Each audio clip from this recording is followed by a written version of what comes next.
Assalamualaikum warahmatullahi wabarakatuh. Masih bersama saya Babang Tampan. Tampan guys, cowok Kalau cewek cantik. eh Apa kabar kalian semua?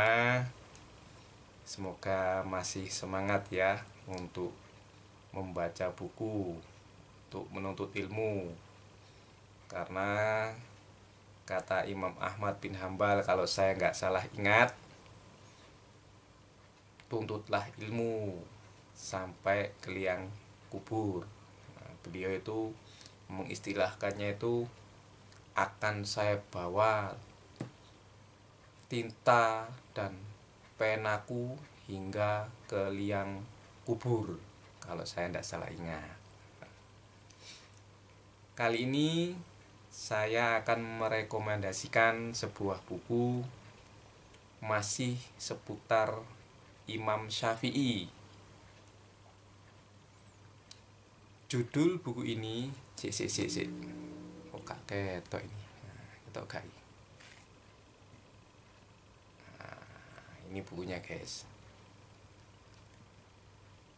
Judul bukunya adalah Imam Syafi'i, Pelopor Fikih dan Sastra. Penulisnya adalah Dr. Muhammad Ibrahim Al-Fayumi.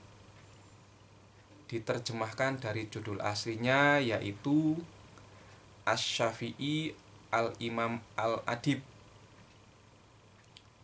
Diterbitkan ya, maksud saya penerbit buku asli ini versi bahasa Arabnya yaitu Al-Dar Al-Misriyah Al-Lubnaniyah. Aduh, bahasanya angel men. Kota Kairo, Mesir. Diterjemahkan oleh Misbahul Khair. Bakul jajan. Jadi diterjemahkan oleh Misbahul Khair, diterbitkan oleh Erlangga. Di buku ini tertulis hak terjemah bahasa Indonesia penerbit Erlangga tahun 2008, hak cipta pada penerbit Erlangga tahun 2009. Jumlah halaman 118. Sedikit guys, tapi berbobot. Seperti biasa saya bacakan tulisan di cover belakang buku ini.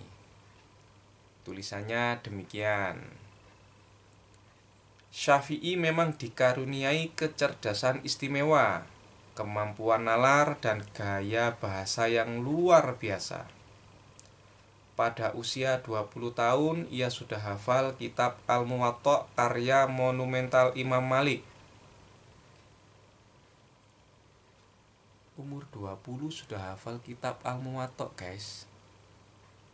Kita masih lirak-lirik lihat doi ya. Ini umur 20 udah hafal kitab ini. Imam Malik mengagumi kehebatan Imam Syafi'i sembari berkata, "Wahai Muhammad," dalam tanda kurung ya, Syafi'i, "sesungguhnya Allah telah memancarkan cahaya ke hatimu, maka jangan engkau sia-siakan cahaya itu dengan berbuat maksiat. Esok akan banyak orang yang berdatangan untuk belajar kepadamu." Pujian Imam Malik benar menjadi kenyataan. Syafi'i kemudian menjadi imam mazhab panutan umat di berbagai belahan dunia Islam, termasuk Indonesia. Tetapi seberapa banyak umat Islam yang sudah mengenal pribadi imam yang unik ini? Wah. Di video sebelumnya, di buku karya Torek Soedan juga berkata demikian ya, belakang covernya. Sudahkah kita mengenal Imam Syafi'i? Buku ini juga gitu. Seberapa banyak umat Islam Indonesia yang sudah mengenal pribadi imam yang unik ini? Udah kenal kan? Kemarin udah baca, sudah beli kemarin, atau udah pinjem di perpustakaan ya. Sekarang kita masuk ke poin-poin isi buku ini. Saya ambil sedikit aja. Seperti biasa cuman 5, jangan banyak-banyak nanti Anda gumoh ya. Anda baca sendiri bukunya. Isi buku yang pertama. Isi buku pertama ini menarik. Para khalifah dan sahabat akan mentolerir berbagai persoalan yang sebelumnya belum pernah mereka dengar, selama hal tersebut tidak bertentangan dengan agama dan norma. Ini maksudnya bagaimana? Tentu kalian harus baca sendiri bukunya.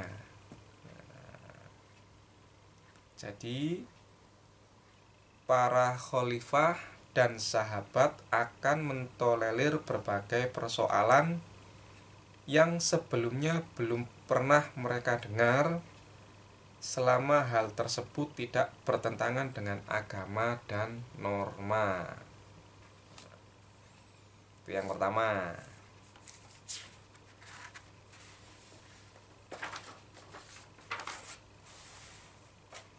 Kutipan yang kedua. Nah, ini dengerin bos. Kutipannya singkat, tapi sebenarnya masih ada kalimat selanjutnya. Seperti biasa saya potong.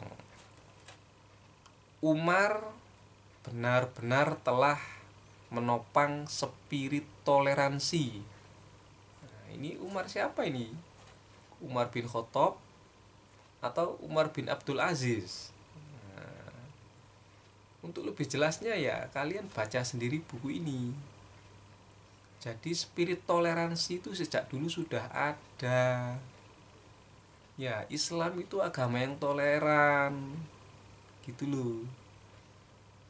Jadi kalian perlu banyak-banyak baca literasi, banyak-banyak baca buku, biar ndak kaku. Kalau kaku berarti kalian darah tinggi. Lehernya kaku, leher-leher darah tinggi kan, biasa nak ngono. Terus dikeroi. Keroi pakai apa?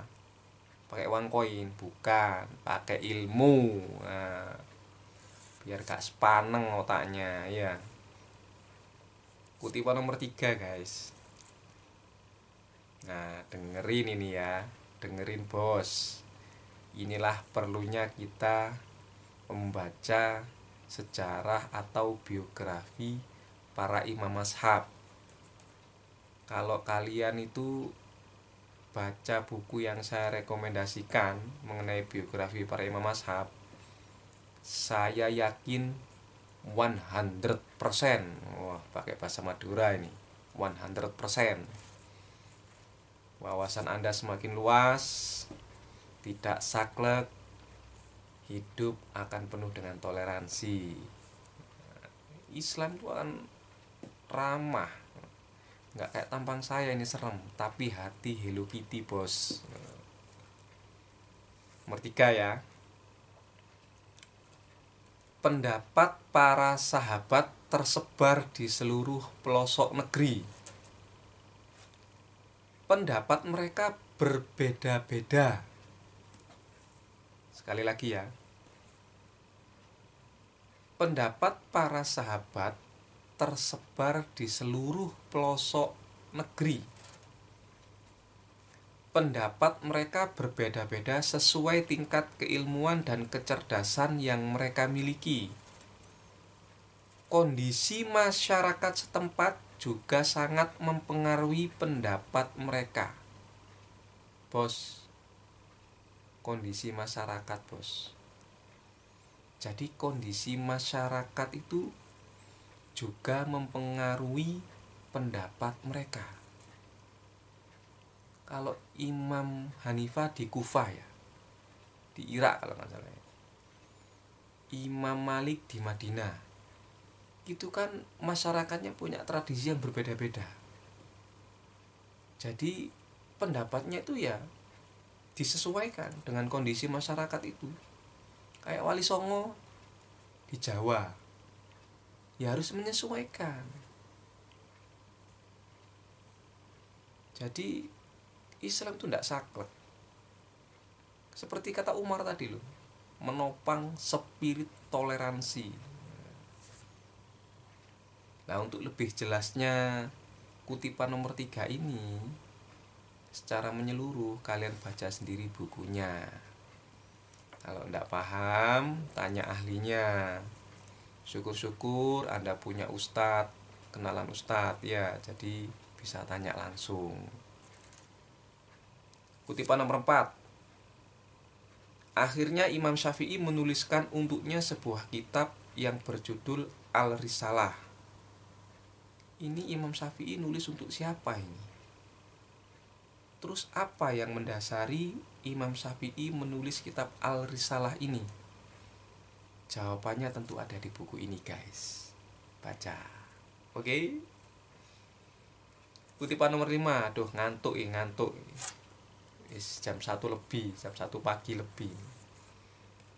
Di Yaman, sang gubernur menguasai daerah Najran. Dia termasuk gubernur yang zolim. Dengan sekuat tenaga, Imam Syafi'i berusaha untuk meluruskan sang gubernur dan mencegah kezolimannya agar rakyat tidak sampai menjadi korban. Angel ini. Angel mencari orang yang sosoknya kayak Imam Syafi'i ini angel. Gimana caranya Imam Syafi'i ini meluruskan sang gubernur yang zolim ini supaya rakyat gak jadi korban? Ya caranya ya kalian baca buku ini supaya tahu tips and trick dari Imam Syafi'i.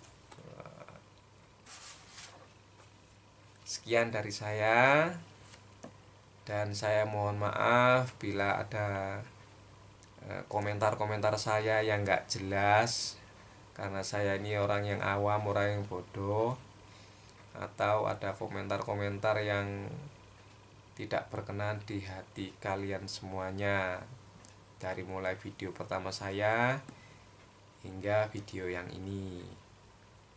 Semoga semua buku yang saya rekomendasikan kepada kalian semua bisa membawa manfaat bagi kalian. Sekian. Wassalamualaikum warahmatullahi wabarakatuh.